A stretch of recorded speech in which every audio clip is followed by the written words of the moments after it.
मित्रद्रोह का फल। बहुत साल पहले हिम्मत नाम के नगर में दो पक्के दोस्त धर्म बुद्धि और पाप बुद्धि रहा करते थे।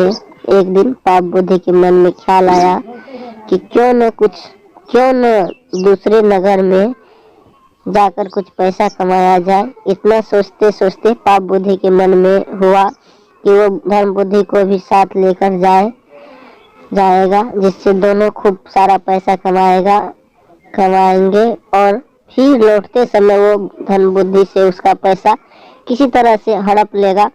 अपनी चाल को पूरा करने के लिए उसने धर्म बुद्धि को दूसरे शहर जाने के लिए मना लिया। दोनों अपने नगर से खूब सारा सामान लेकर दूसरे शहर पहुंच गए। कुछ महीनों तक वहीं रहकर धर्म बुद्धि और पाप बुद्धि ने सामान को काफी अच्छी कीमत में बेचा। जब दोनों ने अच्छी खासी रकम इकट्ठा कर ली तो दोनों एक दिन अपने नगर की ओर लौटने लगे। पाप बुद्धि अपने दोस्त धर्म बुद्धि को जंगल के रास्ते से लेकर आया।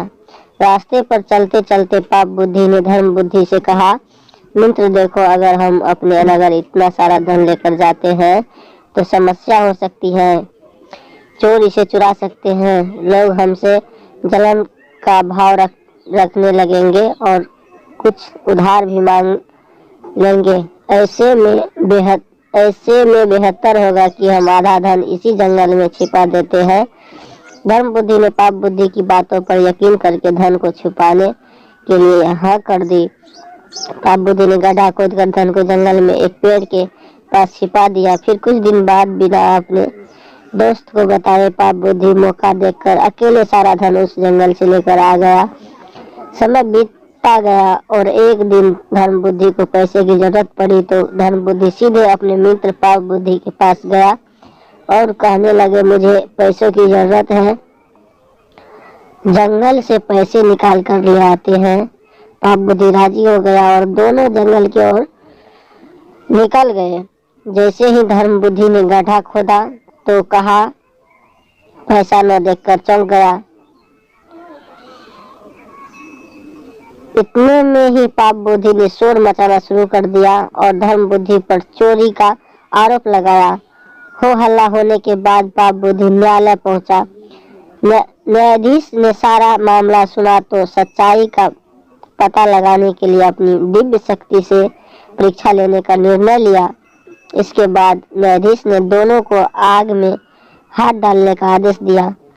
चतुर पाप बुद्धि ने कहा, अग्नि में हाथ डालने की कोई जरूरत नहीं है, खुद वन देव मेरी सच्चाई की गवाही देंगे। न्यायाधीश ने उसकी बात मान ली। धूर्त पाप बुद्धि पास के ही एक सूखे पेड़ में छिप गया। जैसे ही न्यायाधीश ने वन के देवता से पूछा कि आखिर धन की चोरी किसने की, तो जंगल से आवाज आई, पाप बुद्धि ने चोरी की है, धर्म बुद्धि ने चोरी की है।